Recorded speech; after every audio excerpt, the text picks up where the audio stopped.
je takový, bych řekl, hodně široký a hodně těžký, ale něco přeci, dokonce jsem se donutil a trošku něco, pár věc jsem si pro vás připravil. Samozřejmě, že těžiště bude na otci Nikolovi, který mimochodem taky je napsaný v programu. Já jsem tady jako předskokám, jo.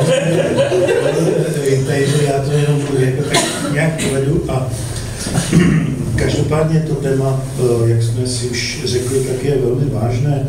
Já bych možná začal z toho takového biblického pohledu.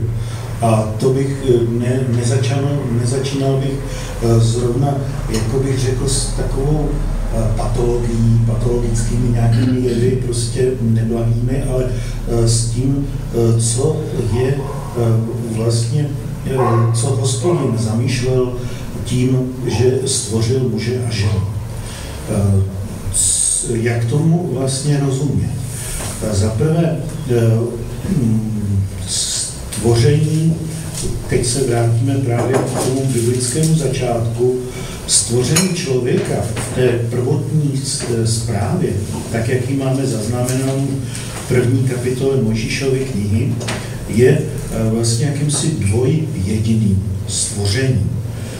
Potom samozřejmě na těch dalších stránkách se trošičku to upřesňuje, ale ta prvotní zpráva, já bych si dovolil jí přečíst. Vy ty verše znáte, protože teď v postním období právě tuto první Mojžíšovu knihu odbíráme, čteme ji na večerní, čteme ji na liturgii předem posvěcených darů, ještě s knihou Přísloví, potom si přidáme, jak víte, v závěru postu je už kniha Exodus a kniha Jobova a kniha Izajášova, ale teď vlastně se jako každý půst vracíme k těm biblickým kořenům. A samozřejmě v každé knize to, co je nejdůležitější, řekl bychom, že knihy jsou jako celkově zajímavé a tak dále, ale vždycky nejdůležitější je ten začátek a ten závěr. Že jo? Tak když bychom si vlastně, tak na začátku je ten Mojžíš s těmi jeho knihami, potom samozřejmě jsou další knihy důležité, proroctví a tak dále, knihy naučné. A potom samozřejmě zase ten konec, nám to zase vrcholí a to jsou knihy novozákonní, knihy Evangelia a tak dále. Či na tom samotném začátku z této svaté knihy čteme v té prvotní zprávě a stvoření tyto verše. Dovolil bych si to přečíst v kralickém překladu, první kapitola 28. verš, kdy se hovoří, promiňte, začnu už 26. Jo? I řekl opět Bůh, učiníme člověka k obrazu našemu, podle podobenství našeho, a ať panují nad rybami mořskými, nad ptactvem nebeským, i nad hovady a nade vší zemí, i nad všelikým zeměplazem hýbajícím se na zemi. I stvořil Bůh člověka k obrazu svému, k obrazu Božímu stvořil jej, muže a ženu stvořil je. I požehnal jim Bůh a řekl jim, ploďte se a množte a naplňte zemi, podmaňte ji a panujte nad rybami mořskými a nad ptactvem nebeským i nad všelikým živočichem hýbajícím se na zemi. To jsou teda tyto tři základní verše. Vidíte, že ta zpráva o stvoření člověka je velmi taková, bych řekl, taková postní, řekli bychom prostě ne květnatá, je taková prostě strohá, ale taková výstižná, taková hymnická, taková vznešená, že je to v několika verších a je tam vlastně řečeno mnohé. Za prvé to, že člověk je stvořen na boží obraz. Že ten boží obraz je, kde ho hledat. Někdy máme za to, že to je jenom nějak duše, že tam nějak, ale myslím si, že to se tam jako explicitně nemluví, že i nějakým způsobem celý člověk je božím obrazem. To je i tělo, i když víme, že Bůh nemá tělo, ale taky není řečeno, že by člověk měl být kopií Boha, ale jeho obrazem. Je?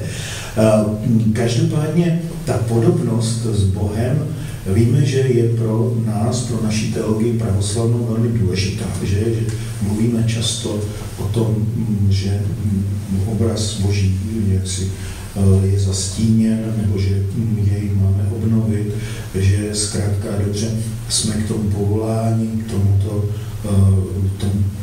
té podobenství Božímu, naši svatí, že se říkají prepadovně. To jsou podobní Bohu, že to je něco zvláštního, co třeba v jiných křesťanských tradicích nemáme tak jasně řečeno, že kde to slovo prepadovný, to nám jasně říká, že svatost je tedy v té podobnosti, z takové té vnitřní spojitosti s Bohem. Ano. Dále je tady vlastně ta důstojnost člověka, kterou on si nedal sám, ale dal mu je Hospodin. Člověk tedy má panovat nad tím dalším stvořením, čili tak jako můžeme říct, že v té hierarchii je to něco podobného, jako Bůh má, tedy Bůh stvoří člověka, tak člověk je jakýmsi v úzovkách Bohem pro to ostatní stvoření. Jo? Je jeho jakýmsi vládcem, že víme, že to ne vždycky jako naplňujeme tak, jak to má být, a to je nakonec ta ekologická krize a další, ale to teď není naším předmětem. Ano. Máme, i stvořil Bůh člověka k obrazu svému, k obrazu Božímu, stvořil jej, muže a ženu stvořil je. Jo? Vlastně ten člověk je stvořen jako dvojjediný, muž a žena. Není tady nějaký ta pozdější, řekněme, hierarchizace je až z velké části jakýmsi dílem hříchu. Jo, to je o jakési silové vládnutí třeba muže na ženu nebo další věci, ale to už je věc úpadková. Původně je člověk stvořen jako muž a žena, že to zase, že akcentujeme třeba v řádu svatby, pravoslavné. Tam se to, tam se to o tom mluví, o tom sjednocení, o tom spřažení, o té původní vlastně podobě člověka dvojjediné, muž a žena. Ano? I požehnalým, a to je zase další, jo, Hospodin žehná a vlastně dává příkaz. Prvním příkazem je ploďte se a rozmnožujte. Ještě předtím, než přijdou nějaký zákaz, respektive je to spíš varování, to, co vysloví dál Hospodin, je tady příkaz k tomu, aby tak, jak vlastně můžeme v tom vidět i jakýsi prodloužení ty boží aktivity. Bůh jako sám se rozdává tím, že tvoří člověka, a ta schopnost, která je, řekl bychom, božská, je v nějaké míře dána člověku. Samozřejmě člověk není tvůrcem ex nihilo, čili z ničeho, ale je mu dán tento příkaz, aby zkrátka a dobře to požehnání se má rozmnožit. A člověk je tady proto, aby byl jeho nositelem toho požehnání. Ano? Zároveň jsou mu dány i to panování nad tou přírodou, kdybychom spíš hospodaření, nebo jo? Či to je něco, co je velmi důležité z křesťanské antropologii, že člověk je stvořen jako muž a žena a je to ten počáteční jasné vyjádření Boží vůle. Aby dále potom se to tam rozvádí, jak se to stalo, že už je tam třeba ten příběh o tom spánku člověka, kdy mu je vyňato žebro, že a tak dále. Ale to je až pozdější, to je až dál. Ale ta prvotní zpráva nejdůležitější je právě o té dvojjedinosti člověka, která je tím nejpůvodnějším božím plánem. svatý apoštol Pavel v listu Efeským vlastně doslova toto ještě opakuje. Já to za chvilku najdu, až to najdu, tak to zase přečtu, ale chci říct, že to panování muže nad ženou je možné chápat jako důsledek pádu. Konkrétně mluví se o tom až v 3. kapitole. Víte, že ta 3. kapitola právě pojednává o pádu člověka a zase je to samozřejmě teologicky obrovský nabitý text, ale já bych si dovolil vypreparovat jenom ten 16. verš, kdy Hospodin mluví k ženě a říká: velice rozmnožím bolesti tvé a počínání tvá a v bolesti roditi budeš děti a pod mocí muže tvého bude žádost tvá a on panovati bude nad tebou. Či není to jakýmsi původním božím záměrem.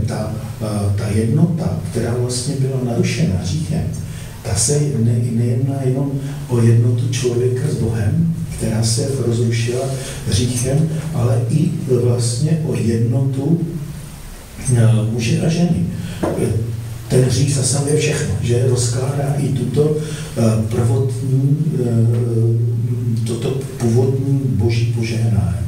A vlastně tady se už mluví o tom panování muže nad ženou. Tam vlastně můžeme z tohoto verše potom v těch dalších dějinách vidět i to neustále jakési napětí toho mužského i ženského prvku, které nevždycky bývá jaksi jenom dobré. Někdy z toho vychází i prostě, Takže tady vlastně můžeme říct, že tady to slovo aspoň takové ohromné zkratce, můžeme říct, že tady vlastně jde o jakési náhradní řešení, tak jako Hospodin zprvu vyvolil vlastně všechny lidi byli boží, že potom vlastně skrze ten hřích a tak dále to zaslíbení vlastně jakoby zužuje, jakoby Hospodin byl nucen k jakémusi náhradnímu plánu, než přijde Mesiáš, než přijde vykupitel Kristus, tak je tady to období toho Izraele, že? Kdy vlastně to nebylo prvotním božím záměrem, aby jenom jeden národ byl věrný Hospodinu. Hospodin si přál, aby všichni lidi byli boží, ale prostě to odstoupení bylo takové, že musel nastoupit, jak tomu říká svatý apoštol Pavel, ten stín věcí budoucí. Že? A tady už vidíme takový ten stín, pravděpodobně tady to panování muže nad ženou mělo nepochybně takový asi jakýsi význam, hlavně v tom, aby ten pád nebyl ještě horší. Jo? Ale nebylo to původním, znovu říkám, je to jakési nouzové opatření, které musel člověk, lidský rod, projít. Jo? Taky vlastně už se dočteme i o jiném jméně ženy. Když prvotní ještě člověk v ráji uviděl ženu, tak říká o ní, že je to kostní z kosti a bude se jmenovat mužena. Tam je zase vlastně jako vyjádření té jednoty, kdežto teď dostává jméno Eva, máti všech živých. Což je samozřejmě také výstižné, ale už tam vlastně není to spojení tak jasně vidět s tím mužstvím, ale už je to Eva. Ano. V další kapitole, v začátku 4. kapitoly, mluví se o prvních dětech. Ano. To je zvláštní, že tady o těch dětech se mluví vlastně ten rajský stav člověka podle všeho trval velmi krátce. Ta spoura přišla záhy a až potom vlastně se narodili děti. Víme, že prvorozený byl Kain, druhý byl Abel A víme také, že vlastně to, co bylo původně zamýšleno jako požehnání, se teď mění, protože ten hřích bohužel a vlastně to, co začalo tím porušením toho prvního, řekněme, postního přikázání, že nebudeš jísti, tak teď už vlastně ten hřích bohužel má tu vlastnost, že bují a rozpíná se tak, že to vede k té bratrovraždě. Ano.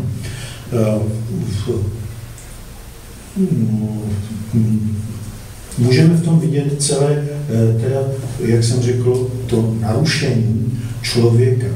Dalším problémem, který vlastně byl, tak to je, kterého bych se chtěl dotknout, tak to je mnohoženství ve Starém zákoně. Že? Dost těžko se s tím někdy jako vyrovnáváme, když mluvíme o tom, protože my opravdu jsme kulturně, už patříme pochopitelně do novozákonní doby a tak dále, i když ty věci dnes zase se přehodnocí, myslím, že ten pan Narád měl taky 2 ženy, jak to bylo, no to je jedno. Zkrátka dobře, že to není až tak zase, že to není zase tak, bych řekl, vyloučený, jo? Ale v tom Starém zákoně to vidíme jako pravidlo, proč to tak bylo. Můžeme si domýšlet, že opravdu je to zase jakési nouzové opatření.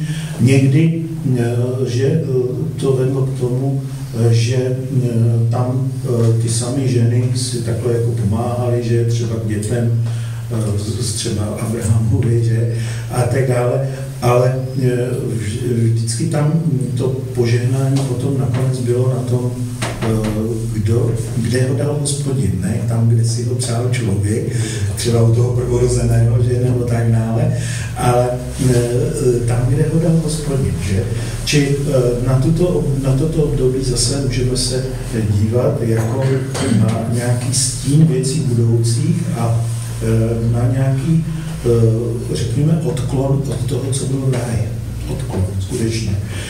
Tyto věci potom samozřejmě příchodem našeho Spasitele se mění všechno. Že my to čteme třeba v epištole Židům, že příchodem nového náboženství mění se i kněžství a tak dále. Že víme, že to, co bylo, řekněme, provizorní, Spasitel zdokonaluje a vlastně vede k té dokonalosti. Že to se týká i těchto vztahů s muže a ženy, kde i Spasitel mluví jasně o monogamii, o tom, že je to tak nějak i jasné z té přirozenosti, že mužů a žen je zhruba stejně v společnosti. Jo, takže ono to tak i vychází, jako jo, že by to tak mělo být, že? Takže Spasitel potom tomuto sňatku žehná. Už to vidíme třeba v Káni Galilejské, že Spasitel se účastní, dokonce tam činí ten první, řekli bychom, neplánovaný zázrak, že? A přeci ho činí, protože na tom vidí v tom velikou důležitost tohoto manželského spojení, které nesmí být nějakým způsobem diskvalifikováno, nebo od začátku nějakým způsobem prostě narušeno, proto on žehná a vlastně zachraňuje tu situaci, když bychom řekli, jak si neplánovaně víme, že na prosby přes svaté Bohorodice. A Spasitel přeci to činí, protože je to něco velmi důležitého. Co se týká těch důsledků hříchu, tak já jsem si připravil tady samozřejmě s tím s takovým zdravým přístupem, který teda je prezentovan. Svatý apoštol Pavel je ve svých spisech trošku skeptičtější než Spasitel k institutu manželství. Ne v tom, že by nějak manželství podceňoval a tak dále, ale v tom smyslu, že on u Pavla víc vidíme takovou eschatologii, protože skutečně od příchodu Spasitelova začíná soud. Právě z těch eschatologických důvodů spíše se jakoby přiklání k mnížství. Není to ovšem tak, že by to nějakým způsobem vyučovalo křesťanství manželské. I o manželství se ve svých spisech jaksi, ale je trošku jako skeptický v tom smyslu, že upozorňuje na to, že žijeme v posledních časech a že skutečně i v pravoslavné tradici to známe dobře, že víme, že sám Spasitel říká, že na věčnosti manželství není. No, to není. Že víme, že tam se lidé nevdávají a nežení. To tam je jasně řečeno u Spasitele. A ještě jedna věc, že ten eschatologický náboj těch Pavlových spisů prostě je v tom smyslu, že ten čas je natolik krátký, že mnozí by to nemuseli pochopit a to manželství de facto by mohlo být jejím, asi se bojí takové té pozemskosti, jo? Že ty lidé příliš se zase upnou, a což bylo v židovství skutečně takové, bych řekl, že tam byla taková až taková křečovitá touha pro potomstvo. Jo? Bylo to dáno tím, že zřejmě ti hebrejské rodiny očekávaly, že čím budou mít víc potomků, tak tím víc je větší naděje, že jeden z nich bude Mesiáš. Ale to po narození Kristovu už vlastně tento motiv už odpadá, protože Mesiáš se narodil. Jo? Čili tady vedlo to. Čili Pavel je poněkud jako v těchto věcech trošku skeptičtější, když samozřejmě manželství nezavrhuje, to je velice těžká hereze, zavrhování manželství, myslím, že co se jmenovali ty Mikulášenci a takový ty Mikulajíte, a to prostě to je dávno odsunutý, jsou hereze. A přeci vlastně třeba v pravoslaví říkáme mnichům, že vedou andělský život, jo? Že tam je nějaká už eschatologicky oni jsou už jako v té eschatologii dál, než lidé manželství. Jo? I když nebudeme tady mluvit o tom, co je více spasitelné, že protože spasitelné je to i to, když je to poctivé. A může být nespasitelné, nebo bohužel téměř až jaksi vedoucí do záhuby taky obojí, když to není pravé, že to není v tom, že by jedno bylo víc spasitelný nebo méně spasitelný, v tom ne. Proto naše církev taky žení ženaté, teda ne žení ženaté, světí ženaté muže, že? Prostě, jo? Není tam problém. Já myslím, že teď už možná bychom se mohli vůbec ten manželský život pochopitelně je zase otázkou celé bytosti. Duše i tělo, není tady správná nějaká hierarchizace, protože obojí je Bohem stvořené. Jeho nemá se jedným pohrdat na úkor druhého, protože obojí přeci vyšlo z rukou božích. A co chci říct ještě jednu věc, že Spasitel taky bere na sebe tělo, že? Čili co se týká těchto věcí, naopak v těch třeba Pavlových listech spíš ten protiklad není tělo a duše, ale tělo a tělesnost. Jo? Tělo a tělesnost. Já myslím, že tomu rozumíme, jo? Že prostě nevíte snad, že vaše těla jsou údy Kristovými. těla. 1. Korinských 6. kapitola 15. verš. Jo? Tělo je funkcí nebo jakýmsi prodloužením ducha. Zase 1. Korinských 6.20. Jo? A čemu tělo a ty věci slouží k oslavě Boha? Ano, zrovna tak proto v pravoslaví máme posty, máme poklony a tak dále, že celý člověk může Bohu sloužit. No a pak ty tělesné, ty vnější v úzovkách neduchovní věci nám mohou pomoct, duchovních věcí. Když dokážeme nějakým způsobem zvládat tyhle ty věci tělesné, je naděje i, že nás to nějakým způsobem posilní i v těch věcech duchovních. Není na místě tím pohrdat. To je takový trošku vynález západu, taková jakási falešná spiritualizace člověka. Dušička, ta je svatá, nesmrtelná, dověká, ale to tělo, to je Platon. To je platonismus, že to není biblické myšlení ani pravoslavné. Čili tělo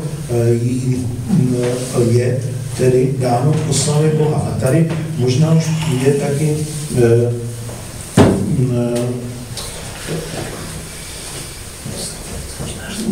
tady už je možná trošku taková možnost mluvit o těch nezdravých jaksi projevech tělesnosti, třeba ono to někdy bývá jako zužováno jenom na tu sexualitu, ale to taky není úplně takové biblické.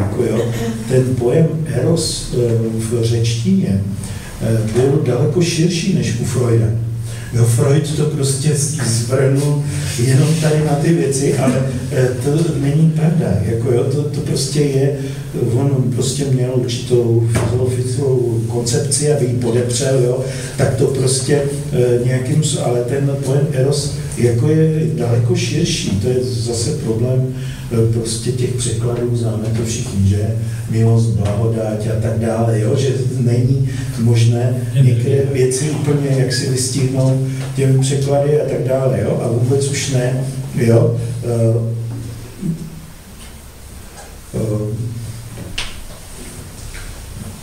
My máme přeci nádherný, my máme přeci v pravoslavné duchovnosti nádherný výraz.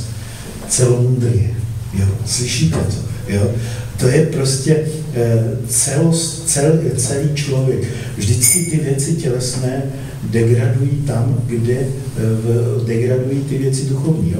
Třeba ty věci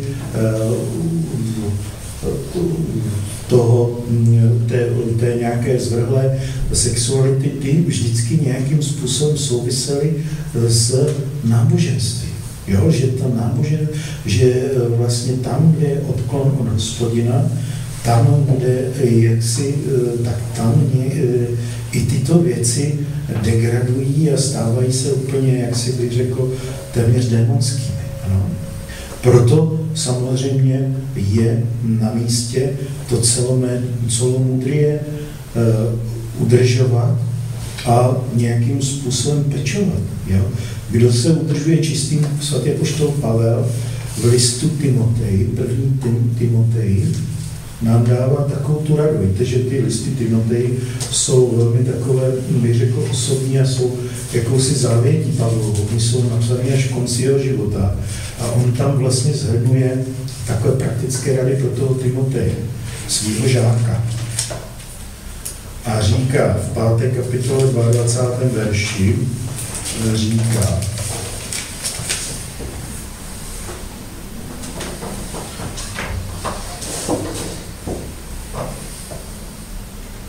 je to 5. Já jsem tady takhle pečlivě zapsal. Je. Uchovej se čistým, čili uchovej se čistým je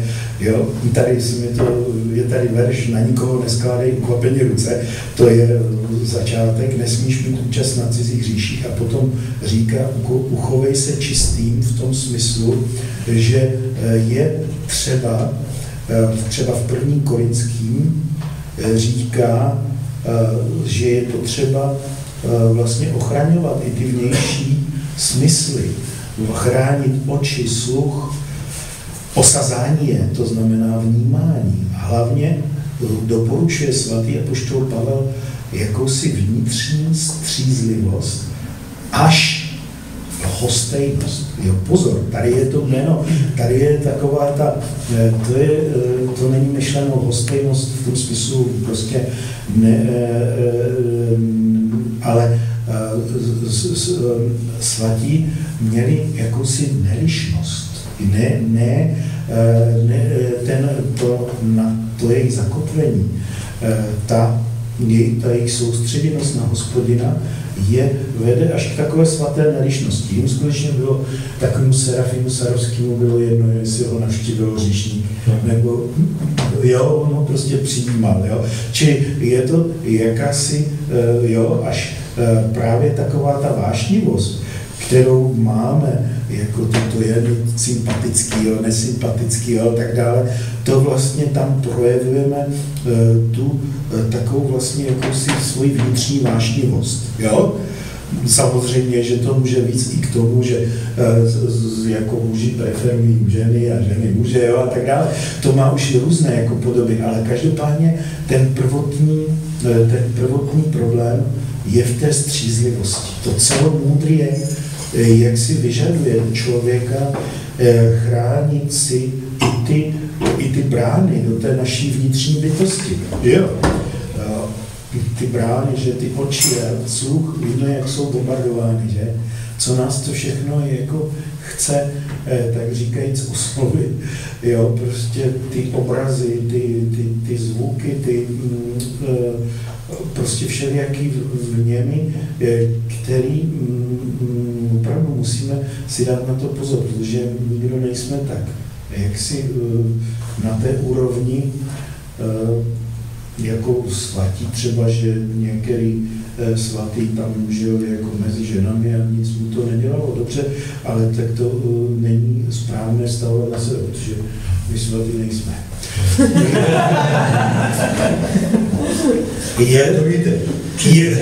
Je vůli Boží být svatým a ochránit sebe od smilstva.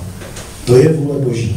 A je to v 1. Korinským 1.18. Já vám to přečtu.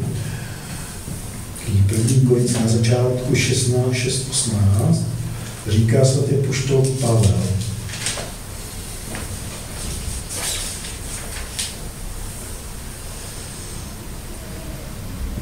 Toto je celý krásný. Od 15. verše. Nevíte, že vaše těla jsou údy Kristovými. Smím tedy vzít údy Kristovi a udělat z nich údy, které patří nevěstce. Chraň Bůh. A což nevíte, že kdo se odá nevěstce, je z ní jedno tělo? Je přece řečeno, budou dva, jedno tělo. Kdo se však odá Pánu, je s ním jeden duch. Utíkejte před smilstvím. Každý jiný hřích, kterého se člověk dopustí, zůstává mimo jeho tělo. Kdo však se odá smilnění, prohřešuje se proti vlastnímu tělu. Nebo nevíte, že vaše tělo je chrám Ducha Svatého, který ve vás bydlí a kterého vám dal Bůh? Nevíte, že proto už nepatříte sami sobě? Byli jste přeci koupeni, a to za vysokou cenu. Nech tedy vaše tělo působí Bohu čest. Jo? To je právě to, co jsem říkal, ta možnost sloužit Bohu i, nebo ne možnost, ale ta povinnost. Jo? Čili je to vlastně jakýmsi výrazem jednoty. To, když jsme, proč vlastně svatí tak málo řešili, když neřekl, neřešili, no protože měli spojení s Bohem, že to se prostě skutečně, to se vylučuje, prostě buď je člověk s Bohem, nebo řeší, že?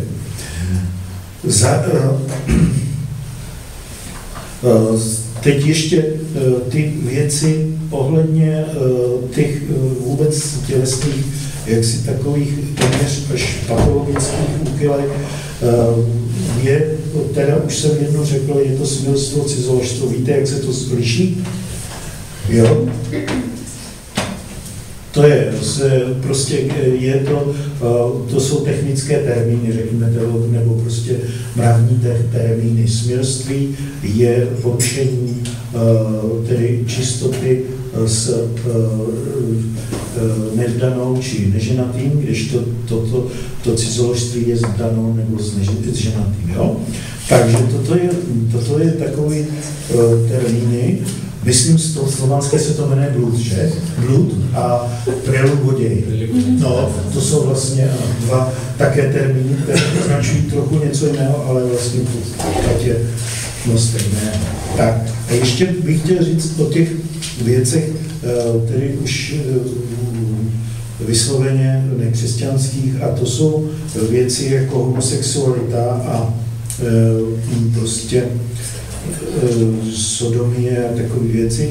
Čili v tom vlastně já jsem vždycky teď to samozřejmě hledá lidem, kde se to vlastně jako vzalo. Tady co to vlastně jako znamená, kde se to vzalo. Svatý apoštol Pavel nabízí to řešení a uvádí to, že vlastně podstatou upadení do té sodomie je, počkejte, tady už je v 26. verši, že vlastně je to důsledek, zase nějaký důsledek hříchu. Jako jo, to se velmi lišíme teď třeba od té medicíny, která říká, že to je nějak jako vrozené a tak dále. Jo. A svatý apoštol Pavel, když si to poslechneme, proto 24. verš 1. kapitoly Římanů. Proto je Bůh nechal klesnout do nečistoty, jak potom toužilo jejich srdce, takže si sami hanobili vlastní tělo. Zaměnili pravého Boha za bohy falešné, uctívali tvora a klaněli se tvoru a nedbali na stvořitele. Ten je veleben na věky. Proto je Bůh nechal klesnout do hanebných vášní. Jejich ženy totiž zaměnili přirozené otcování za protipřirozené a podobně i muži nechali přirozeného styku se ženou a rozpálili se náklonností k sobě navzájem. Čili svatý apoštol Pavel to vidí, tuto věc, jako dopuštění Boží, které prostě samozřejmě, že teď jako kdo k tomu přijde, kdo jako můžeme zase chápat, já myslím, že je dobré chápat stvoření jako jeden celek. Jo? Dost často to tak bývá, že někdo zřeší a někdo nevinný úplně za to zaplatí. Jo? Úplně, jo? Děda byl alkoholik. Jo? Teďko. Je to nějaká, jo? Nebo úplně nevinný člověk jde po silnici, ožral řidič. Ten zřešil, ten zaplatil, úplně jako by řeklo se nesmyslně. Ale my si musíme být vědomi, že to lidstvo tvoří jeden celek. Že to krásně to píše Dostojevský, že ty dobré věci, ty se prostě nějak nestrácejí. Ty nějak někde se odrazejí. A bohužel i ty nedobré věci, jo, děda jsem jako spokojeně uchlastal, myslím si, jako jo, rozumíte, jo, prostě sám si dělal dobře, nebo co, no to jsem trošku vulgarizoval, jo, ale najednou se to někde projeví, jo, protože to lidstvo je stvořené, je jeden celek, jo.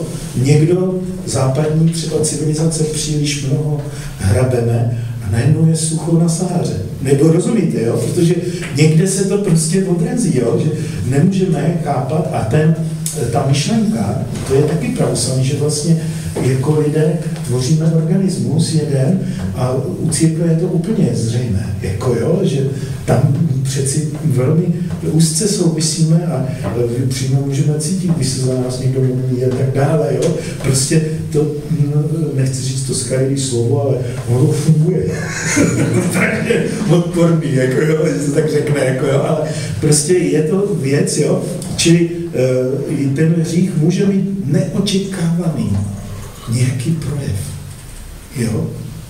A tak samo i nějaký dobrý skutek, který třeba jo, vůbec někde takhle, někdo ho takhle třeba neocení nebo tak dále, někde se to projevilo, jo? Protože to bylo dělané z lásky Bohu, z lásky člověku, jo? I když je to třeba, já nevím, jenom dobrý slovo, a ten člověk se šel třeba zavraždit. A někdo mu řekl dobrý slovo, řeklo by se maličkost, blbost, ale není to tak, bylo to udělané, jo, rozumíte? Či tímhletím, jo, či toto medicína nevím přesně, jak to jako řeší, ale svatý apoštol to říká jasně. Proto je, který je nějakým zase dalším důsledkem hříchu, jo, to je ta příčina. Jo, že to prostě potom zasáhne ty geny a tak dále. Samozřejmě nechci teď ty lidi jako kaceřovat, protože dost dobře nevím vlastně, co prožívají, jo, protože to by člověk musel mít taky to založení, že? Aby to věděl, s čím ten člověk vlastně bojuje, ale můžu to třeba vědět jako zase třeba z té stránky, i jaký třeba, jsou třeba i útoky na to ženatýho člověka, že jo, tak nějak ty, jo, takže asi tak nějak to je i u nich, ale každopádně je to zase nějaký důsledek hříchu, který rozeptává i tady tu intimní, jako bych řekl, stránku člověka. No a teď už opravdu nevím, co bych říkal. Myslíš, že zachránit, takže tam jsem řekl všecko. Takže, drazí přátelé, ještě jednou bych vás pozdravil na tuto neděli Marie Magdalena, Marie Egyptská, pardon. Když s Martinem jsme probírali, jakou tému budeme probírat, teda já si myslím, že žití Marie Egyptské musí prostě povinně znát každý z nás. Ano. A co si Marie Magdalena zažila teda, za ten hřích, který dělala? Ano, a co dosáhla? A co dosáhla? Ty plody a ty dary, co dosáhla nám, malo může dosáhnout člověk v dnešní době. A málo kdo si uvědomí, ani byli pocity, to mohla dosáhnout. A další věc, další bod, teda, proč jsem vybral tuto tému, byly staré zpovědi, co zpovídat, že? Ano, a vím, že většinou se to řeší zpovědi. A další věc je svatá tajná manželství, které já miluju, prostě svatá tajná manželství. A další věc je svět, v kterém žijeme. To je svět, v kterém žijeme nás. A jeden biskup říkal, že sexualita, homosexualita, svět mluví každý den milionkrát prostě. Teď už se lidi učit ve škole, i homosexualita, i všechno. Ale naše církev málo to mluví. Ano, buď se stydíme, neboli pojďme do toho mluvit. Proto jsme vybrali tuto tématu, myslím, že jste mladí lidé a mělo se to více hovořit. Otec Petr jasně říkal stvoření světa. Bůh stvořil jako dvě pohlaví. Už přesně máš doba spasitelová a vidíme a jasně. Starý zákon, doba zákonu dána Mojžíšovi, nějak to neřeší otázka, jestli manželé měli nějaký sexuální život před manželstvím a neměli. Protože způsob života starého zákona, zvlášť po Mojžíše, oni měli patriarchální života. Takže všichni žili společně, všechno se vidělo. A každý viděl, že trest cizoložnictví byl velmi trestaný a krutý, bylo ukamenování.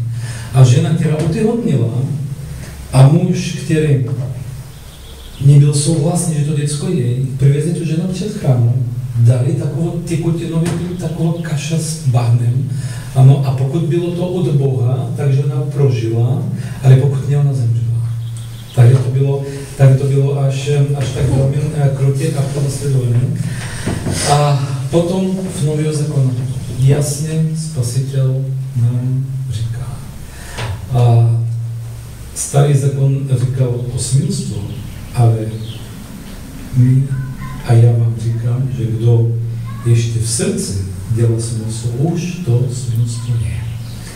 A mladí lidi jsme připraveni, musíme se připravovat vstoupit do manželského vztahu. Když vezmeme, já myslím, že kdo chce prostě vstoupit do manželského vztahu, první musí vzát teda trebník, půjčit z chrámu trebník a projít ta svatotajná manželství. Tam prostě jsou tam jsou modlitby na obručání, 3 modlitby tam jsou na vjenčání, a tam jsou velmi krásné modlitby. A ono tam v těch modlitbách je dána jedna krásná věc. Jedna mysl. Daj jim jednomyslí, daj jim čistou loži, daj jim děti takové, A přátelé, otázka. Jak my můžeme tady tohle dodržovat, jestli my jsme zvykli na jiného způsobu života? Jestli my jsme zvykli do té žít smilstvo, a nejednou vstupujeme do toto svatotajné manželství, myslíte, že se může vydržet? Ne. Možno v začátku bude nějak fungovat, ale potom duchovná krize přijde. Nemůže prostě nepřijít. A hodně otcové říkají, že Bůh stvořil muže a žena, aby plodili děti. To není hlavní úkol muže a ženy, říkají svatí otci. Ano, Bůh říkal, když stvořil Adama, udělám mu pomocníka. Až na konci říkal, plodte se, množte se na této zemi. To znamená, že v manželství, první, správně manželství, musí být předtím 3 práva. Vstup v manželství vztah. A potom vydržet v manželský vztah. To je prostě ta kresní cesta. To je ta Golgota. Vydržet do konce. A kdo vydrží do konce, dostane to vítězství. A vítězství jedno, spasa duše. I nechat někoho za sebou, aby se vám pomodlil, když už tak nejsme. Proto i sám apostol Pavel v těch svých listech píše velmi krásné věci. Všechno musí být čisté. My máme jedno cíl života. Dovést duši do Boha, čistá, světla, jak Bůh stvořil. A všechno ostatné, dělejte a dělejte to v slávu Boží. Svatý Josef Isichasta, nevím, jestli jste četli, slyšeli o svatý Josefa Isichasta, říká svatý Josef Isichasta taková věc. Hřích smilstvo, aspoň myšlenkové, pokouší každého člověka na této planetě. Sam Josef Isichasta říká, že z tohoto hříchu bojoval 8 let. Různýma způsoby. Velmi drsný post. Velmi drsná modlitba. Sám sebe byl. On měl takové tyčky teda. A když on nazýval, když bez bluda přišel na něho, on prostě vzal tyčku, sám sebe byl. On až do takového bitva. Nespal, vůbec nelehal, prostě seděl, aby mohl dosáhnout to za 8 let. Zbavit se tohoto hříchu. Aby prostě za 8 let ten věc odstupil od něj. Je to na jedné straně pesimistické, že všichni budeme na to pokoušení, a na další straně optimistické. Víme, co dosáhla Marie Magdalena, víme, co dosáhla Marie Egyptské, víme, co dosáhly velký podvižníky, například Josef Isichasta, co prostě dosáhl 8 let bitva z tohoto besu, a on vítězil, protože byl s Kristem. Jeho cíl života nebyl něco jiného, ale jeho cíl života byl spasa duše. A proto náš cíl je, když teď svět nabízí, podívejte se, billboardy, obličení.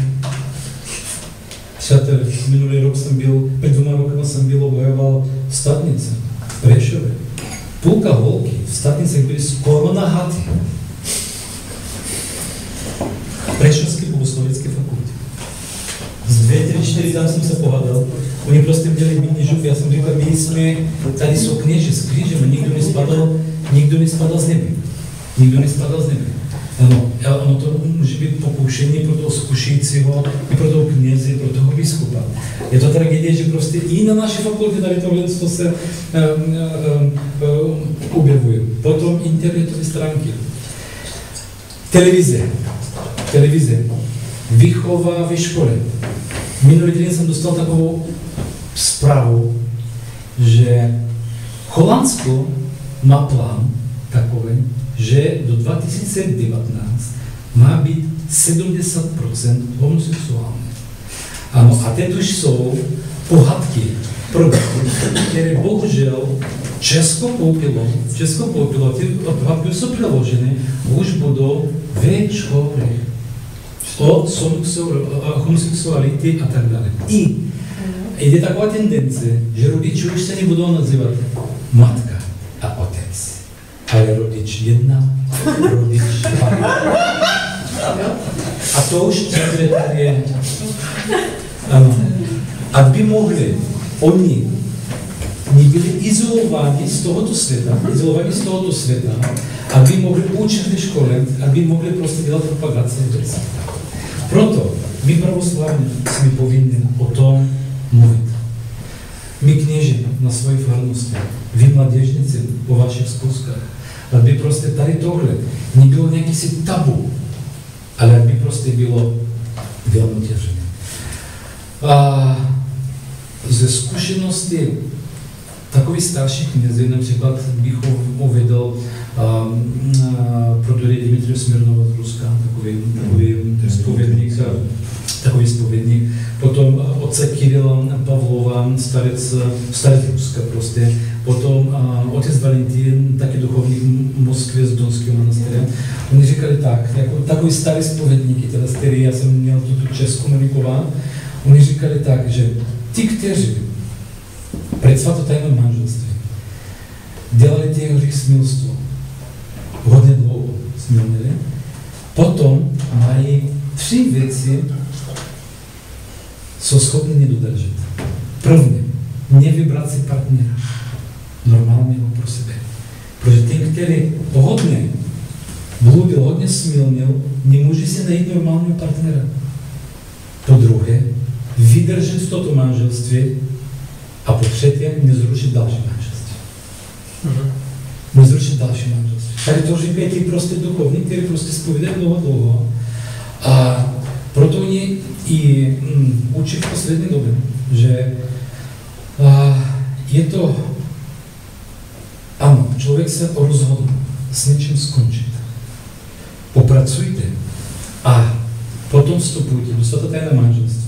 Protože ten hřích, pokud není oplakaný, pokud není s ním popracovaný, on se nikdy nestratí. Ono je jako zavřený kruh. Ono koluje a někdy spadne. Ono nemůže prostě tu sféru někdy být vedle. On to stejně bude vedle. Ano, nemůže být rodiče moji žít v smilstvu. Já taky budu žít smilstvo, generace taky bude žít smilstvo a potom jedna generace svatá. To nemůže být. Ono to prostě, buď se musí najít molitvení v toto rodu, aby vymodlil rod. Ale ta čistota musí být tak velká, že je to velmi, velmi tragické. Největší tragická věc je, že někteří kněži a biskupovi naši tolerujeme to v církvi. Chodí sice církev dovoluje nějakou ekonomii, že když pracujeme s duchovní obce, otec může stanovit nějakou ekonomii, že k tomuto člověku, že se budou brát a tak dále. No, všichni víme, že ekonomie je ekonomie. Ekonomie potom končí velmi špatně, pokud není včas prostě zachytnutá. Ano, problém se dodělal a zavřel se. Ano, a potom ekonomie vede do další ekonomie, další ekonomie vede do další ekonomie, i potom do bezbožnosti. Ano, člověk odstupuje od Boha. Proto dnes, ono to víte, říká se, že já musím zkusit žít z tohoto člověka, já musím zkusit z toho dalšího požít, musím žít z toho ten mi se nelíbí, ten nechce. Ale co pak já můžu zkoušet, když já zkouším rok z jednoho, rok z dalšího, 3. rok z dalšího a potom nic. A potom zůstávám sám, protože tam vytězím jeden hřích. A to je to sebeľúbie. Ano, já už nejsem schopný dát lásku dalšímu. Já vybírám pro sebe, to je to sobectví, já vybírám pro sebe a já nejsem už schopný dávat někomu dalšímu. A uzavírám se teda, dělám takovou zavoru a už mě nikdo nezajímá. A potom stala se tak ze zkušenosti, že já jsem učeník prostě. Ano, já prostě si nemůžu najít, ano, není někdo vhodný pro mě, ano, a to. Proto musíte prosit Matku Boží, která je ochránka rodin, ano, prosit Matku Boží vždycky, co se týká manželství, co se týká správného vybrání partnera, neuvažovat lidským rozumem. Jestli budeme uvažovat lidským rozumem, nic nedosáhneme, přátelé. Jeden bude říkat, že budeme se dívat na vnější čas, další se bude dívat na vnitřní, další bude se dívat na hmotní finanční stránka, další, stalo se mi tak, ano, měli jsme takový případ, holka se seznámila s pokem, ona chodí do chrámu, no on nechodí do chrámu, on se nemodlí, otče moc, nemá doma ikony i tak dále, zarobka. Ona se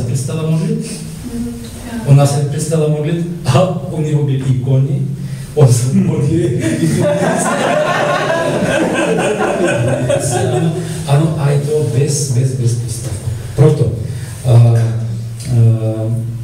jak říkají svatí otci, zachovávajme čistotu. Pokud je možné, zachovávajme čistotu před brakem, aby ten brak byl blahodatný a čestný. Potom další část, co chci se zabývat, manželského života. Málo kdo, co mluví o svilstvu v braku. Ne, že prostě manžel jde za druhou ženu, ale jak manželi mezi sebou smilní. Ano, i to taky bývá i v pravoslavné církvi. A teď je poslední doby.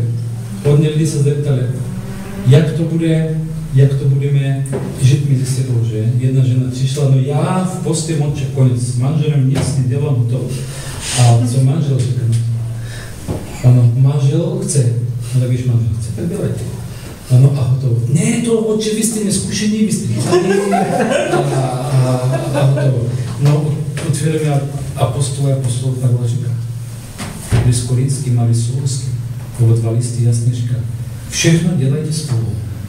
Ano, jak se ty svatá, když jdeš proti svému muži. A ty jdeš proti svému muži. A hotovo. A apostol Pavel tam říká, pokud se vzájemně dohodnete na modlitbu, můžete se dohodnout na celý život. Ale pokud se vzájemně dohodnete na modlitbu, tak se odlučte i tak žijte v modlitbu. Ale pokud je jedna strana, že se chce, potom se musíte prostě společně dohodnout. Proto všechno, co děláte, dělejte jednomyslně. Protože když žena nebo muž nechce,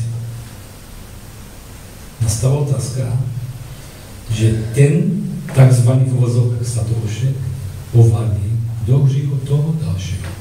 Další bude smilnit myšlenkové, potom máme onanie, potom máme různé neprirozené sexuální aktivity. Ano, a potom se tam, kdo je svatý Boží přestol, ten, který se celý post modlil, plakal tam, dělal poklony, Efrem se jednou mluvil 100krát denně, nebyl ten, který prostě bojoval, aby byl zdržený. Proto to je prostě tady na tohle v manželství. Potom jsou další skupina manželů, kteří všechno řeší skrze sexu. Oni si absolutně nerozumí v ničem, ale prostě pokud jdou do lůžka a potom to vyřeší za 5 minut. Potom zase nie rozumie za tie 5 minút, potom zase pôjde od nožka, potom zase rieši. A potom to je proste takový degradujúci manželství, ktorý vedie do hlbokej duchovnej krízy. Áno, protože sám Bůh stvoril Adama a Eva proč? Aby společně slavovali Bohu, aby společně řešili, aby společně byli oddaní druh druhu, protože Bůh stvořil Adam a Eva jako dvě pohlaví. I je přirozené ta přitažlivost mezi dvou pohlaví. Ano, vyvrcholení už je ta sexualita a plodení dětí. I duchovní, i normální problémy v manželství, potom stejně přijde k duchovní krizi. Nemůže nepřijít. To je další skupina. Další skupina, které jsem se díval, je takové, že aby byl mír v rodině. Muž chce více, žena nechce více, ale dobré, nějak to zvládneme a potom v rodině manželství jsou hromadu potratu. A to je manželství, to my jsme venčáni, před Bohem, všechno, ale potom jsou 5 potratů tam v tom manželství. Ano, to znamená, že co? Není vyřešená otázka sexuality v tomto manželském stavu. Ano, proto jsou takové ty kritické takové body, které teda budete bojovat jako v budoucích rodinách. A hlavně nezapomínejme, Bůh říká, čistota i jednomyslnost je v manželství. Pokud to dosáhneme, přes ty všechny teda bouřky, protože ono to Spasitel vyšel na Golgotu a říkal, já jsem na Golgotu, vás taky čeká Golgota. Ano, nic jiného vás nečeká. Vy nemůžete ležet doma, pít kafe a být spasení. Ano, nemůže být. Ano, a kde my dostaneme Golgotu? My nižšího na stěrože. A my máme ta Golgota doma. Potom, neprirozený stav, který vedou někteří lidi teď. Ano, že ono to je taky důsledek hříchu, který žijou ani v tohto stavu, ani v tohto stavu. Přátelé, je to velmi tragické. Je to natolik tragické, že tyto lidi mě tak líto, že oni jsou takové, na stranu jsou zbožní a na další stranu jsou jako nějaký dřevo bez kořen. Nějaký dřevo bez kořen, oni jsou takové suché, oni jsou takové prostě, tato radosti srdce mluví, protože ono to víte, nemáš nikoho doma, nemáš ani tou igumna v monastíru, nemáš ani ty světiny v monastíru a nemáš ani rodinu. Ano, ty jsi ani tak, jak se říká, ani mastný, ani slaný. I třetí cesta po cestě není. Vidíte na veškerou silnici, dálnici, ano, vždycky je doprava i doleva. Sám Spasitel říká v Evangeliu pravice a levice. Ano, proto velmi odkladali taky řešení tohoto problému. Kdy se mám, v kolik let se mám ženit. Ano, ono to většinou je takové, taky jsme měli takový případ. Já si naplánuji manželství teď. Potom, děcku si naplánuji za 5 let. No, pak tím rodičům Bůh nedal děcku. Tak potom byl pláč. Ano, protože ty si nečekal na promysl Boží, ale si dělal podle své. A potom ten pláč byl krutý, ten pláč byl velmi drsný, že prostě ty jsi čekal svoji plnost svá vůle. Ano, proto to musíte čekat tak, když Bůh dá, dostáváte požehnání a běžte tomu. V ten okamžik bude velká zkouška. Co kdyby? Co když? Pravoslaví nepozná otázky. Co když? Jasně říkám v Evangeliu, Spasitel nám říká, položil ruku na pluh, neobracej se na zpátky. Běž dopředu. Ano, vstupíš nebo nestupíš. A když člověk více odkládá, přátelé, on se zvyká sám na sebe. A po několik let, 5, 10, 15, 20 let sám, člověk nemůže vedle sebe snést dalšího člověka. A což děti? Další člověk, jestli já jsem zvyklý stereotyp života. To je moje, ale jednou už mi 35-40 let a vedle toho něký nič. Já toho člověka nějakou dobu se budu držet, aby se mu snesl, ale za nějakou dobu ten člověk bude dráždit. Jeho pohyb, jeho prostě vzduch, jeho obličení, jeho talíř, jeho kafe, jeho prostě všechno to bude dráždit, protože proč? Já jsem zvykl sám na sebe. Ano, a právě to jsou ty hříchy, které jsou prostě ty vášně, které z toho vychází všechno. Sebelubě, srebrolubě, sebeláska. Ano, a potom slavově. Ano, tady tohle všechno, ono to vychází. A potom člověk zvykne na toho stereotypa, já nepotřebuji ženu. A my si myslíme, že my žijeme správně. My si myslíme, že žijeme správně. My si myslíme, že žijeme, že my, Bůh ví, jak my zbožní, chodíme po monastýrách. Ano, vy se dejme tomu budete setkat za 10 let a furt tady nikdo ani v manželství, ani v mništví. Ano, otázka, kde jsme se potáhli? Ano, kde jsou prostě ty ovoce? A apostol Pavel říká, podle ovoce je poznáte. Ano, tam, kde jsou ovoce, ono tam to bude všechno. A potom nezapomínejte další zodpovědnost v rodině. Stavajte se, obzvlášť muži, hlavu domácí církve. Někteří z vás možná stanou se kněži, diakoni, ženy budou matušky a tak dále, tak dále.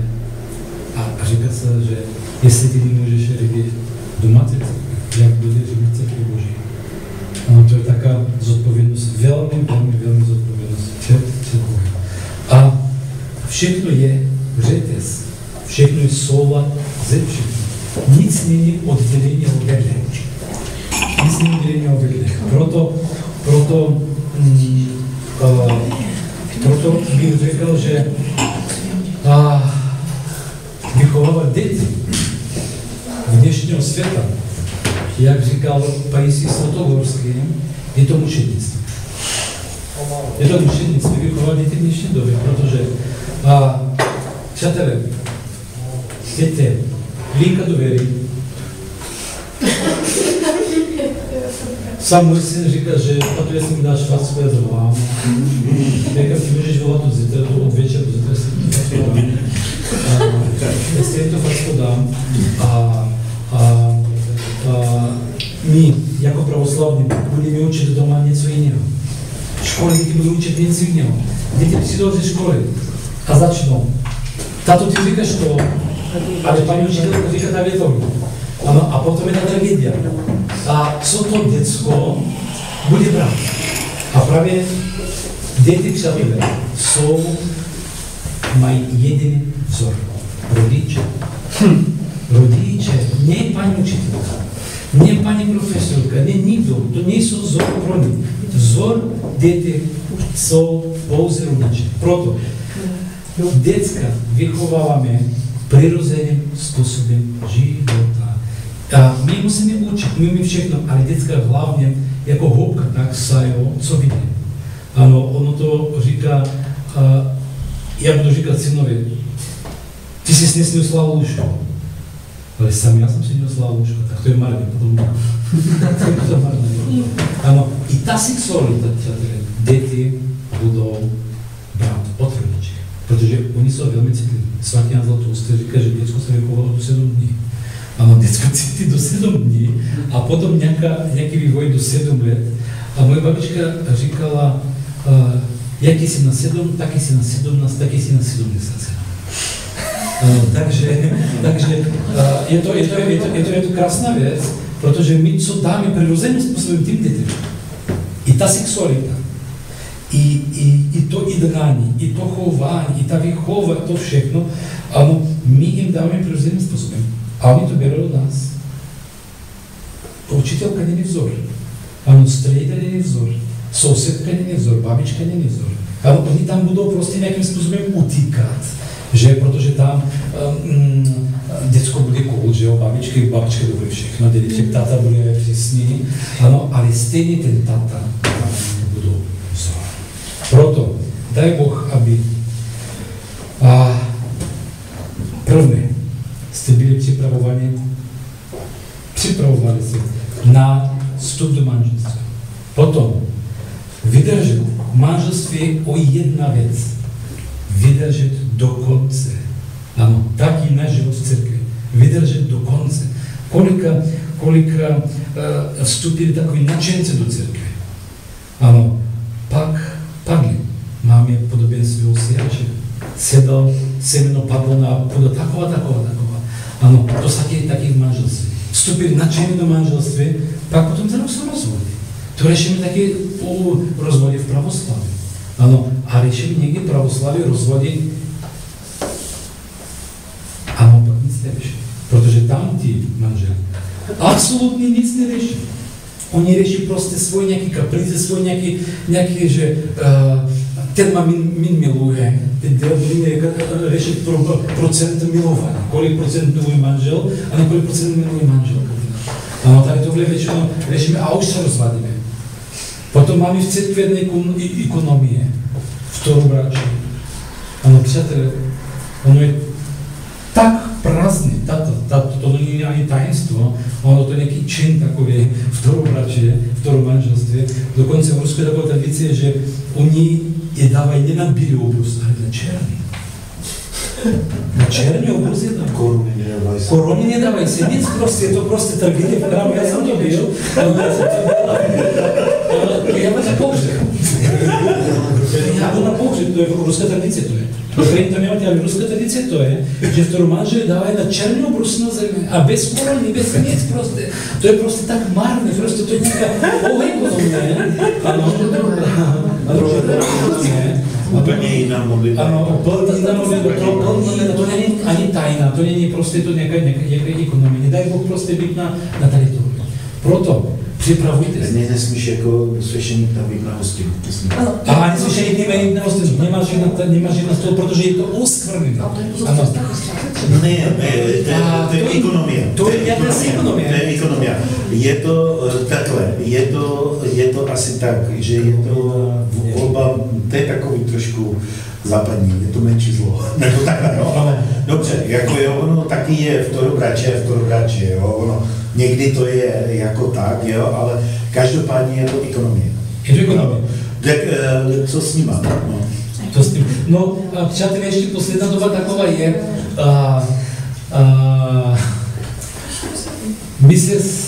já jsem měl tuto možnost povídat i gejovi, i lesbičky, i prostitutky teda. A i prostitutky, tak to jsem měl tuto možnost povídat. Ano, vím, že velmi plakali teda. Velmi se trápili. Já jsem myslel, že se z toho nesetkám nikdy, že já jsem mladý, říkám, kde to a Bůh ma vědal, tam jsem a tady to bylo. Bůh třetí pohlaví nestvořil, že? Ano, sám otec Petr říkal z listu otca apostola Pavla, že je to důsledek hříchu. Tito lidi, které v té zpovědi, ty pohovory, tak já jsem zvyklý na to, že spíš víceméně zpověď, co to je. Přišel a řekl si slova, pokání a hotovo, ale důležitý ten pohovor tím, že ano, když já jsem se s ním setkával, mluvil jsem, prvně začal s prostitutkou. První prostitutky jsem zpovídal teda, oni byli Ukrajinky, byli dovedeni a zavřeni, přátelé, 10 let. Oni prostě vzali pasy, oni byli normální holky. Ano, oni byli zavřeni 10 let jako ve sklepě, jako v zatvoru, ano, a dělali prostituce. A oni se natolik zvykli z tohoto hříchu, když potom jim dali pas, oni jinou věc dělat nemohli. Oni prostě na to jenom šli, no prostě to bylo její způsob života. Ano, s čím se přiblížíš, ano, takový se stáváš. Ano, takže oni prostě toho nemohli vystoupit. Oni tak žili, že až blahodat Boží se dotkla jejich srdce a začali spolupracovat. Je to šlo teda na Ukrajině, ano, vrátili se zpátky, jsou zbožnost, zažili si mučednictví. A ten jeden teda gej, co jsem zpovídal, on z těch rozhovorách, co říkal, on cítil, že není to pozdní doba, že jako kdyby, jako dnešní herci, víte, jako, že to tomu dělají, že v dnešní době věrný být opačným, takže budou opačným. On na fakt cítil, že byl to jako maličký. Jeho znasilnil teda nějaký si chlap, ano, a potom co to se vidělo? A potom se stalo. A potom na starých kolenách, on má 50 let, ano, začal z toho pracovat, protože viděl, že kudy kam nemůže jít. Ano, prostě to, ona tolik mučí jde na nás, že ono mu nedává pokoj. Prvně, stydím z toho zpovídat se. Stydím z toho někomu říct. Ano, a já říkám, klobouk dolů, co mu stalo to, ten rozhovor. Ano, když se on prostě otevřel a prostě mluvil prostě veřejně na to všechno, co prožil. Můžu říct, že prostě je to ten podvížník obrovský živ v naší církvi, ano, je to anonymita, ano, je to podvížník, modlitevník, ano, tím, že on přišel taky hluboký pokání teda, ano, a on fakt to neměl svůj hřích, ale prostě nějaký dědičný. Ano, dědičný, který on to padal do toho věku, ano, i Bůh mu pomohl teda v tuto situaci zbavit se od toho hříchu. Takže on bojuje pevně, zachová přísný posty na modlitevní pravidlo, teda, dal se mu rozmít vody tam, olej, teda, je velmi pilný a on to říkal, že už ani zkouška, ani vysvětlení. Co mohl dosáhnout, ano, z Boží milosrdenství, prostě to, aby prostě to dosáhnout. Takže víte, z čeho my kněži se setkáváme, a je taková věc, že budete slyšet ještě v monastyrách jsou gejoví biskupové, mníši, to je taky důsledek hříchu. A říká se to tak, když s naší nemoci pustíme do hlavy biskupa takového, on potom do církve bude protože on to všechno bude přes jejich ruka. Pokud hlava je biskup alkoholik, on bude tolerovat alkoholiky. Ano, on bude, pokud je smilný, on bude prostě tolerovat tento hřích. Ano. A potom oni jsou potom v církvi a potom je ta degradace. A nepřáteli nespí. Ano, jestli teda na Josefa Hlasta, který prostě byl v modlitbě, v mlčenlivosti, on skoro vůbec nemluvil. Ano, 8 let se bojoval, co my, které jenom vidíme z tyto dveře. A nám čeká prostě na každý krok noviny, časopisy, billboardy, autobusy, shopping centry, oblečení, parfémy, teda máme jeden kanon z jedné saboru, co se týká parfému, že ty parfémy, ale taky vyvolávají tady tohle, tento hřích, tak vyvolávají tyto voňavky různě. Ale máme jedna věc, je to možné bojovat, je to možné připravit se, je to možné prostě bojovat. Máme u nás manželi, kteří vstupují v manželství v čistotě. Hodně takové svatby se dělat, jste prostě vstupili v manželství v celomodrně. Ano, je to možné prostě dosáhnout i v tohoto světa. I v tohoto světa je to možné. A to právě pro nás taková výzva, taková opora, taková prostě berla, že je to možné i v dnešního světa. Ano, a jestli teda máme otázku, když nám přijde tento takové napadení, nezapomínáme, že Spasitel, když se postil, taky byl sám a ďábel na něj přišel. A nezapomínáme vždycky měli před oči, že za tyto hříchy Bůh zničil 2 velké města. A mně se teda podařilo být na ty 2 velké města. Ano, prázdnější město jsem neviděl v světě. Ty propagandy z mrtvého moře jsou, ano, ženy se máží, nevím, koupili, děláte z toho. Ano, já jsem se teda koupal v tom mrtvém moře. Já jsem nemohl potom smít sebou ta voda. A prostě tak prázdně i bez... ani ptaci tam nespěvali. Ani ptaci tam nebyli. Nic, ani tráva, ani voda. Jak to, když je to není požehnané s nebi. Ano, je to na zemi nebude požehnané. I když Jordán se vlévá v mrtvém moři.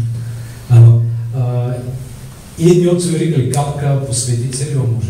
A proč to mrtvé je prázdno? Protože další otcovi říkají, že blahodať oddaná končí u mrtvého muže. Aha. Ano, protože blahodať oddaná končí u mrtvého muže. Jako Bůh nebývá poruhán. Když někdo chce uskvrnit nebo světiny, ono to Bůh si bere blahodat. Blahodat Bůh nemůže prostě dát, aby nazmar. Aby byla nazmar. Proto aj tato blahodat jordánská končí na břehu mrtvého muže. Ano, vždycky pamatujte na to, že Bůh kvůli tohoto hříchu zličil ty dvě města, další Kapernaum, že tam jsou takové černý kameny. Prázdné město, fakt ani ta vegetace tam nefunguje. A tam nefunguje, prostě člověk musí vidět na vlastní oči za tohoto hříchu, jak to Bůh potrestal. A jelikož Bůh je nekonečná láska, že alfa omega, ano, Bůh netrestá, trestáme se sami sebe. My se sami sebe trestáme. A hlavně naše svědomí. Nevím, jestli čtete psaltír. A soudím tak, jak vidím. Jo, ale vy čteme psaltír a po třetí kafizmu psaltíru tam jeden tropár, že na soudu budu z knihu svědomí. A ta moje kniha svědomí jsou těvře krásné. Ano, a tam budou odkryty moje skutky. I právě u ní budou můj soudce. Bůh je totálna láska. Bůh nemůže soudit. Bůh nemůže soudit a trestat já sám. Proto žijeme, jak žijeme, děláme všechno slavu Boží. Děláme všechno slavu Boží a myslím, že se dá překonat všechno. I to manželství, i toto pokušení smilně, i ta nesprávná sexualita, i ten nesprávný pohled na pohlaví, nesprávný pohled na pohlaví. Všechno se dá překonat, ale obzvlášť, když je zachytnut v pravý okamžik. Víte, že rakovina se dá léčit, když je chytnuta v pravý okamžik. Ano, když se rozjede rakovina, ona jde po celém těle. Ano, potom se těžko zastaví a chemoterapie nemůže zastavit. Ale když je chytíme dříve, je to možné. Neříkám, že je to vždycky 100%, ale je to možné vylečit. Viděli jste před ikonou, že tam mají řetěz. Tam se několik žen vylečilo z rakoviny i hlavy. Medicina mlčí. Protože ta rakovina hlavy tam není. Prostě tam bylo. Byly 2 operace, tyto ženy dávali, že bude mrtvá, už 2 roky měla být mrtvá na žíly. No a tam prostě donesli ty všechny další do prsa a tak dále. Ono to je do bezkonec. Proto jsme vybrali toto téma dnes a nezapomínejme, že kvůli tomuto hříchu Bůh nedal Marii egyptské poklonice svatému kříži. Bůh nedal prostě. Neviditelná brána je nepustila k svatému kříži. Ano. A hlavně poučení u nás bude, že naša touha, i když je touha po tomto hříchu, nemůže být větší přirozená touha po Boha. Znači větší touha je po Boha. Takže i ta sama Marie egyptská překonala svou takovou merzost, prostě ta nesprávná touha překonala tu správnou touhu, která je u nás vrozená. Touha přitažlivosti s Bohem. Jako je ta gravitace v zemi, že? Přitažlivost, tak máme přitažlivost naše duše s Bohem. Takže daj Boh, aby jsme na to pamatovali nejenom to druhé Marie egyptské, ale nadal pamatovali, že přitažlivost k Bohu je mnohem větší v nás založena, než přitažlivost k hříchu. My jsme stvoreni podle obrazu Boží a dynamické podoby. Takže všem třeba hodně duchovních sil v bitvě. Protože je to bitva, přátelé. Ano, je to bitva. Nic jiného to není, je to bitva. My jsme Kristovi bojovníci. Ano, kdo vítězil. A kdo nevítězil, je to bitva. A Rusku se říká, no vojna. A na vojně, jak na vojně.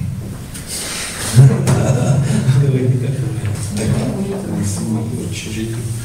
Přátelé, možná bychom měli dát nějaký malinký prostor pro nějaké dotazy, ale nemoc složité.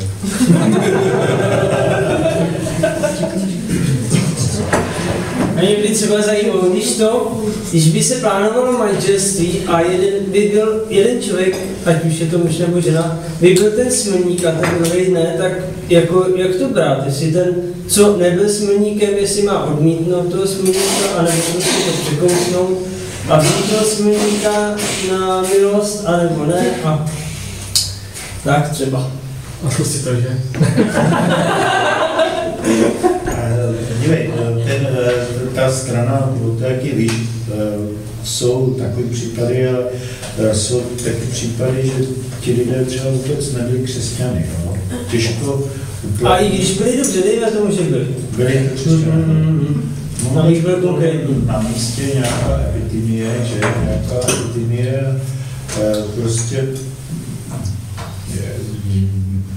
no, asi by to bylo těžké, kdo by potom zbyl, že? A jak teď se to nechtěl zvonit, tak je to poměrně dost, jako, je to poměrně dost rozšířené a když bychom jako nedali tomu člověku jako podívej, už tady bylo řečeno, že ze smilstva lze se očistit. Jo, mají lidská, jo. S pokáním.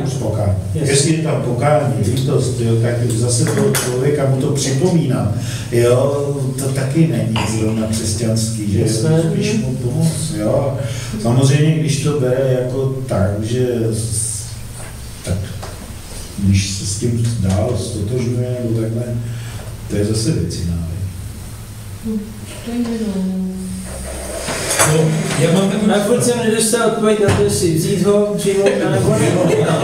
Takže ano. Já to bych uvěděl tak. Já bych... teda... Tato jedna strana je věřící. Normálně, ano. A tato další strana je jaká? Smilná. Věřící, ale jen v Boha, dejme tomu. A do chrámu třeba jednou za rok, nebo když tak plácnu. Tak. Jo, tak ne. Ale je oba pravoslavní, tak. Ano. Teda. Já bych říkal tak. Ano, dobré, vezmi se. A ty jsi schopný potáhnout ta další stranu. Ty jsi schopný potáhnout ta další stranu. Ty jsi schopný potáhnout. Jestli jsi natolik na vysokou duchovní úroveň a budeš jako individuálně příkladem otočit tu stranu, tak se vyklíkřeš. Jo. Jestli teda nejsi schopný, tak nevěz tam, kde nejsi schopný. Věříš, kterých je schopný nést.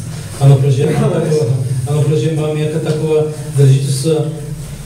Zamilovala se jedna holka do tohoto odmění křtění, a oni se zamilovali, žijou spolu, kněz náš ho dal, no nefunguje, protože on nesměl.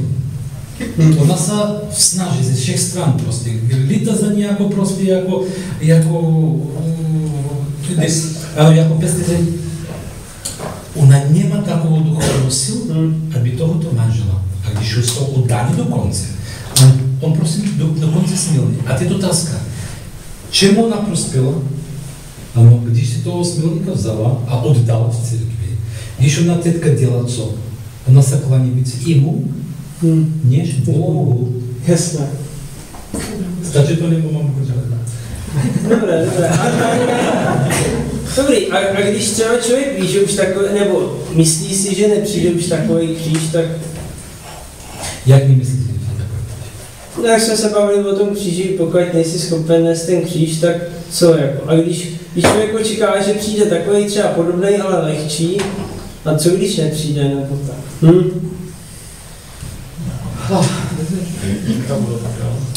Teda. Jako myslím to manželství, ale s jinou samozřejmě, takhle, abych byl teda konkrétní už hodně. No, já řeknu tak, my budeme číst teda na Velký čtvrtek nejdelší evangelium v celého roka, co se čte. Tam jsou strasti Kristovi, tam je to první na Janu evangelium, co budeme číst první evangelium, to je nedlouho. A potom ještě nedlouho na Samarská žena. A to první, to ještě nedlouho, tam je napsáno, cožkoliv žádáte po Otci i v mém jménu, já vám dám. Co znamená, že jak jsi žádal? Co prosíš, tak to se ti dostane. Taky dostaneš. Otázka jak prosím. Proto je tím post. Post není zdržení od jídla. Post je na to, aby nic neprosil. Tady to jsem právě já poznal, že jsem se asi modlil blbě, protože jsem zjistil za to, co jsem se modlil, ale pak jsem zjistil, že jsem se modlil blbě, protože jsem vůbec nechtěl. Takže to znamená, že je to poučení opět, protože on jedna z mravnic církevní. Ano, že to poučení dál bychom se mohli takhle, ale správně už tentokrát. Co řeknu teď? Přátelé, my žijeme v době taková. Můžeme se modlit, jak chceme.